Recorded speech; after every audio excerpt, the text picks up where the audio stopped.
Hola, muy buenos días, queridos hermanos, queridas hermanas.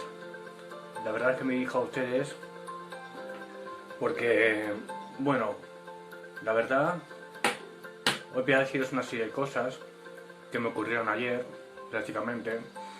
Bueno, ayer estaba compartiendo una serie de vídeos, estaba viendo una serie de vídeos sobre Dios y eso, sobre Cristo, y hablaban que el tema de la Biblia y eso, como que querían desacreditarlo, querían hablarlo falsamente y ese tipo de cosas.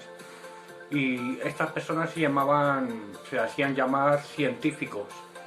Supuestamente eran científicos de alta categoría, vamos, de científicos conocidos, científicos que supuestamente saben todo de la evolución, que saben todo de cómo desacreditar los milagros que había hecho Cristo, decían criterios científicos para desacreditar la fe de Cristo, ese tipo de cosas. Bueno, se inventaban un montón de argumentos, decían un montón de argumentos en el que contradecían todas las cosas que había hecho Cristo y que la Biblia no tenía ningún sentido y ese tipo de cosas. Bueno, lo que pasa es que yo eh, prácticamente, no sé si sabéis lo que es personas que tienen don de ciencia, y yo prácticamente le pedí a Dios que me diera sabiduría, entendimiento, y eso me sentí un poquito eh, indignado, me sentí bastante indignado, me sentí bastante ofendido. Y bueno, pues hice una oración con Dios y de repente me vinieron un montón de pensamientos a la cabeza. Hablé con este hombre y le dije claramente que él decía, no, es que el sol existía antes que la tierra no puede existir después del sol, que si esto, que si lo otro, que si tal, ponía sus criterios, que la verdad es que me produce un dolor de cabeza bastante grande el pensar en las cosas que decía este hombre. Y bueno, pues el caso es que yo me puse a hablar, a mandarle un mensaje, un comentario, y empecé a desarmar todos sus criterios, empecé a hablarle con autoridad, con las cosas como son, porque prácticamente las personas que son científicas, por muchas cosas que digan, por muchas cualidades que digan, yo les hago una pregunta, yo les estaba diciendo prácticamente, ¿y qué sabes de tu conciencia? ¿Cómo sabes que tu conciencia, de dónde ha aparecido tu conciencia? ¿Por qué piensas de esa forma que piensas? Tú no sabes crear los cielos, ni sabes crear las nubes, el ser humano no ha creado nunca el cielo, ni ha creado nunca las nubes, y siempre van a tener preguntas y van a tener dudas, porque siempre se preguntarán, como decían un lema, ¿no? Una cosa para ser un poquito más exactos y demás. ¿Habéis oído escuchar muchas veces la típica pregunta que os hacen de el huevo o la gallina? ¿Qué vino antes, el huevo o la gallina? Y la gente se queda pensativa, los científicos se quedan pensativos y se ríen. Y yo le digo, pues vino antes la gallina. ¿Y antes de la gallina qué vino? Digo, pues el creador. Dijo, ¿y quién es el creador? ¿Y quién creó al creador? Y ya empecé a hablarles con ellos, diciéndoles que bueno, que la nada realmente nunca ha existido, porque de la nada nada se puede sacar, y explicarles que no tienen preguntas, o sea, no tienen respuestas a esas preguntas de cómo se sustenta la Tierra, cómo se sustenta el Sol, cómo se sustenta las galaxias, cómo se sustentan los planetas, por qué todo está tan bien organizado como las aguas, que se separan en el confinamiento, que no se que no se tragan las aguas en la tierra, porque, como dice la Biblia, las cosas que decía la Biblia son exactas, que Dios separó las aguas de la tierra, y ciertamente así ha sido. Las aguas se han formado los ríos, los lagos, y ese tipo de cosas para que la tierra, para que el agua no se trague en la tierra. Y luego también estuve diciendo cómo es que el oxígeno, eh, cómo es que todo está bien perfectamente organizado, porque hay oxígeno que produce la vida, como el agua produce la vida a los seres marinos. Bueno, estoy hablando de una serie de criterios científicos que ellos se desarmaron, principalmente se quedaron sin ninguna pregunta, sin ninguna cosa más que poder decir, y ya me dijeron, no, es que tienes que, por favor, respeta, que nosotros respetamos a vosotros, que nosotros tenemos esta forma de pensar y así y tal. Y yo me puse a pensar, al principio dije, jolín, vale, sí, tienen que respetar, porque hay que haber tolerancia a ese tipo de cosas. Pero luego me puse a pensar, vale, yo también te voy a respetar, tú estás intentando imponer tu ciencia a las personas para que piensen como tú lo estás diciendo, como si fuera tu propia realidad. Yo te estoy diciendo que yo no quiero confrontarme contigo, hermano, que yo te quiero.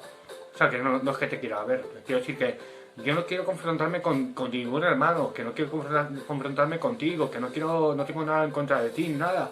Que eres una persona que vales lo mismo que yo, que no eres más ni eres menos que yo. Lo único que te quiero decir es que te voy a decir la verdad porque estás equivocado, quiero abrirte los ojos, quiero enseñarte una serie de cosas y tal. Y de repente me ocurrió una cosa en la cabeza, me llegó un pensamiento que creo que eso no era de Dios, sino que creo que eso era del diablo, que decía, déjalos en paz, ellos me pertenecen. Y entonces me puse a pensar en uno de los criterios que decía Cristo cuando dijo a los fariseos que ustedes son hijos del diablo porque hacéis las obras del diablo y los que hacen mi voluntad, la voluntad del Padre, la voluntad del Padre, la voluntad de Jesús, ellos son verdaderos hijos de Dios y que muchos son escogidos, o sea, que muchos son elegidos, pero no, o sea, muchos son escogidos, pero no todos son hijos de Dios. Que muchos dirán, ah, Padre, Padre, que hicimos esto, que hicimos lo otro, que expulsamos demonios, que en tu nombre dijimos esto, y que yo les diré, apartados de mí, haceros de mal, porque no os conozco. Bueno, lo que quiero decir es que como estuve explicando en un vídeo anterior, de que hay dos naturalezas, una es la de Dios y otra es la del diablo, prácticamente, o él es de la luz o él es de las tinieblas, pues que no se puede mezclar, y que muchas veces, principalmente, nosotros no sabemos cuál es la palabra final de las personas, por eso no tenemos que perder la esperanza y debemos perseverar en ellos, y eso con amor, con cariño, con respeto, con tolerancia, con ese tipo de cosas. Bueno, tolerancia, ya me conoces lo que quiere decir la tolerancia, porque muchas veces hay personas que disfrazan la tolerancia con eso de decir, déjame que yo haga lo que me dé la gana, que siga caminando por los pasos que yo camino, porque yo quiero hacer esto, o porque principalmente te dicen claramente, cuando le pones a una persona el espejo en la cara y ya ven que ya les desmantelas, que ya ves que realmente no quieren creer porque no quieren creer, que da igual el argumento que les creas, que da igual el argumento que les digas, que da igual cómo demuestres tu ciencia, cómo demuestres tus dones, cómo demuestres tu autoridad y ese tipo de cosas, porque la persona que no quiere creer es que definitivamente te dicen, mira, no quiero creer. Te dicen eso, no quieren creer. Y prácticamente, cuando esas personas dicen que no quieren creer es porque no son hijos de Dios, porque no dicen a Dios, prácticamente. Es una realidad fría, pero es así.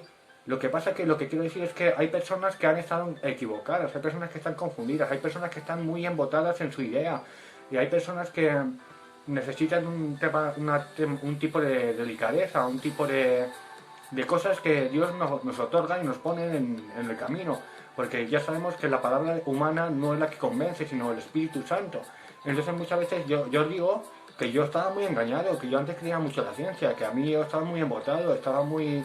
Hombre, yo respetaba mucho a los cristianos, los tenía mucho cariño, mucho amor, pero estaba embotado. Y hay una pregunta muy clara que quiero deciros a todos vosotros es, a ver, ¿ustedes por qué aman a Dios? ¿Aman a Dios por sus evidencias o aman a Dios por lo que es? ¿O aman a Dios por las cosas que ha hecho por nosotros?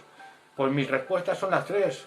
Amo a Dios por las evidencias, amo a Dios en primer lugar por las cosas maravillosas y espléndidas que ha hecho en mí, que me ha cambiado la vida y me ha transformado y ha hecho cosas espléndidas con mí cuando yo estaba pasando en los peores momentos de mi vida, en los momentos más angustiados de mi vida, cuando he tenido enfermedad y él me ha sanado, cuando he tenido enfermedad y él me ha restaurado, cuando he tenido problemas económicos y él me ha dado de comer y él me ha dado de sustento, cuando me he sentido muy solo en la soledad y él me ha dado un amor verdadero, que es la que tenía, la mujer que tenía prácticamente y eso, y él me ha dado una sabiduría, un entendimiento, una comprensión sobrenatural, una comprensión, una sabiduría y una serie de cosas que mi mente se ha abierto a él, por eso yo lo amo, porque sé que es generoso, porque ha hecho todo lo que ha hecho por su cruz, por su sacrificio, por su bondad, por su amor, por su carácter, por eso le amo, porque me he enamorado profundamente de él, pero también le amo porque él me ha abierto los ojos y me ha dado don de ciencia prácticamente. Sabes, hay muchas cosas que yo no puedo hablar ahora mismo aquí porque no tengo la persona que está hablando de argumentos y ese tipo de cosas. A mí me hablan de argumentos científicos y ese tipo de cosas sin seguir el desmantelo. Como cuando decíamos que venimos del mono, nosotros no venimos del mono porque no se ha demostrado jamás en la vida, ni se puede demostrar, ni se puede confirmar, ni hay claridad de eso que están diciendo, de que un ser haya cambiado de género totalmente. Es decir, una especie, un ser, una criatura no ha podido cambiar de género jamás. Tiene una identidad, viene de una parte y esa parte es el que es oveja, sigue siendo oveja y nunca ha sido cabra, ni nunca ha sido caballo, ni nunca ha sido jirafa, ni nunca ha sido elefante, ni nada de esto. de los pollos, o sea, de la gallina salen los pollitos. No sale ningún lagarto, ningún cocodrilo, nada de eso. Está claro, el que nace del perro, perro es, el que nace del gato, gato es, el que nace del pájaro, pájaro es, y el que nace del ser humano es. Y una cosa está demostrada, que se miró una escala de la prueba del ADN del ser humano y se dieron cuenta de que todos provenimos de un tipo de ser humano, un tipo de ADN, venimos de un tipo de ADN, no hay modificaciones del ADN, como dicen que venimos del mono, por el cual se dice claramente que venimos de un ser humano que fue el inicio, y ese inicio habla la Biblia que es Adán y Eva, el primer ser humano que hubo en la tierra. Y bueno, como ese tipo de cualidades y de cosas, muchas veces, aunque no tengamos un argumento para poder defendernos o para poder defender nuestra fe y ese tipo de cosas, lo que sí que está claro es que hay muchas preguntas que ya no tienen respuesta para responderlas. Y esas preguntas se nos escapan de la mente humana. Y esas cosas que se nos escapan de la mente humana se da cuenta cuando nos reflejamos en Génesis, en la Biblia, nos damos cuenta de que, por ejemplo, la Biblia descartó hace 2000 años atrás que la Tierra era redonda, que la Tierra flota en una esfera, que la Tierra flota en espacio, ese tipo de cosas. Hablaba de astronomía, por el cual la Biblia descubrió, o sea, sabía perfectamente mucho antes de que el ser humano sabía que la Tierra era redonda, cuando pensábamos que la Tierra era plana y esas cosas, ya descifraba de que la Tierra era redonda, de que había una galaxia, de que había un cielo, de que había una serie de cosas. También hablaba de la biografía de la geografía de la Tierra. Hablaba de que prácticamente ahora los científicos dicen que si el agua se convierte en vapor, que si el vapor se convierte en agua líquida, que si la del agua líquida cae en la atmósfera, que si esto, que si lo otro, y está hablando exactamente lo mismo de lo que descifra la Biblia. La Biblia decía claramente, pues creo que era en Job, o algo así, no me acuerdo en qué parte hablaba, pero creo que era por Job, ¿sí? Que decía, las aguas, bueno, habla de la geografía de la Tierra, de cómo funciona la lluvia, de cómo funciona las mareas, de cómo funciona todo ese tipo de cosas. Habla de la atmósfera, habla de que la atmósfera tiene un peso, de que nosotros estamos soportando un peso en la atmósfera y que eso está hecho de tal manera que no nos produce ningún tipo de esfuerzo y que nos da sustento y oxígeno a la sangre para que fluyan nuestras células y ese tipo de cosas.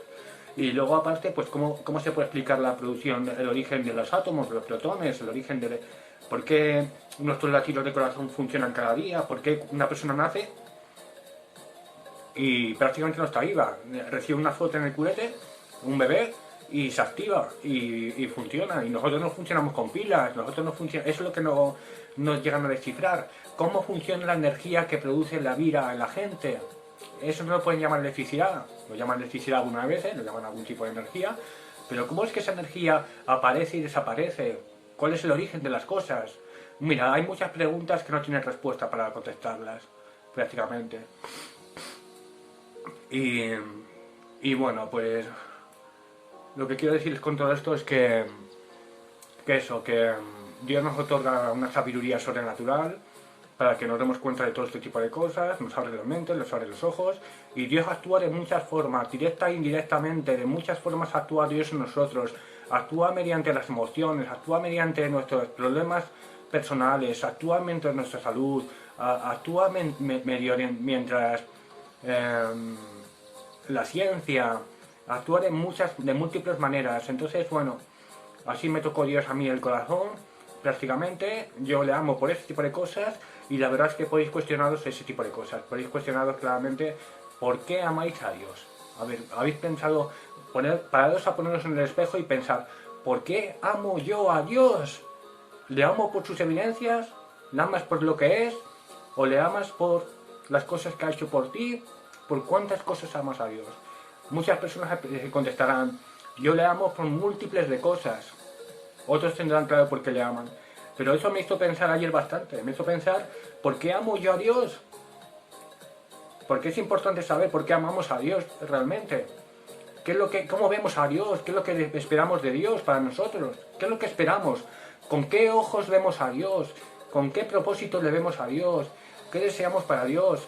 Y luego voy a hablar en otro capítulo, que ahora no tengo mucho tiempo, voy a hablaros del tema de la fidelidad, la importancia que tiene la fidelidad, el significado que tiene la fidelidad y ese tipo de cosas. Así que bueno, un beso enorme, un abrazo muy fuerte, espero que les haya gustado este vídeo. Hasta pronto, campeones.